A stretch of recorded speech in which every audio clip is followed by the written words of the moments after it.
India versus England day 3 మొత్తంలో నేను చెప్పే ఈ 5 పాయింట్స్ హైలైట్ గా నిలిచాయి ఫ్రెండ్స్.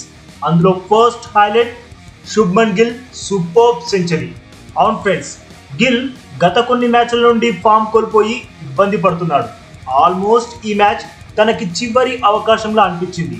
కానీ గిల్ తనలోని బ్యాటింగ్ సత్తాని చూపించాడు. తన బ్యాటింగ్ పై ప్రశ్నలు సంధించిన వాళ్లకు బ్యాట్ పైకెత్తి సమాధానం ఇచ్చేశాడు.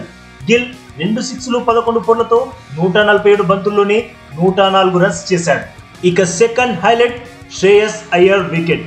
30 పరుగులకే మన 2 వికెట్స్ పడిపోయాక 81 పరుగుల భాగస్వామ్యం నెలకొల్పారు గిల్ ఇంకా శ్రేయస్. అలాంటి టైంలో శ్రేయస్ హార్ట్లీ వేసిన బంతిని బౌండరీకి తరలించాలని భారీ షాట్ కి యత్నించాడు. అది గాల్లో లేచింది.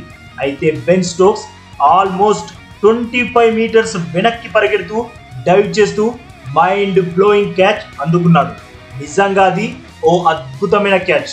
అది చూసిన ప్రతి ఒక్కరు వావ్ వాట్ ఏ క్యాచ్ అనకుండా ఉండలేదు. ఇక third highlight Rohit Sharma wicket. Anderson వేసిన బంతి పిచ్ అయిన తర్వాత గాల్లో స్వింగ్ అవుతూ వికెట్ ని గాల్లోకి తీసుకెళ్లింది. నిజంగా ఇది ఒక బౌలర్ కి డ్రీమ్ బాల్ లాంటిది. Next fourth highlight K S Bharat. England second innings ధాటిగా మొదలుపెట్టింది. వేగంగా 50 పరుగులు జోడించింది.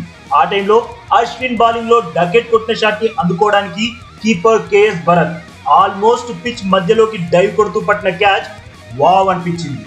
ఇక ఫిఫ్త్ హైలైట్ పట్టిదారిచ్చిన క్యాచ్ ని కీపర్ ఫోక్స్ పట్టిన తీరు.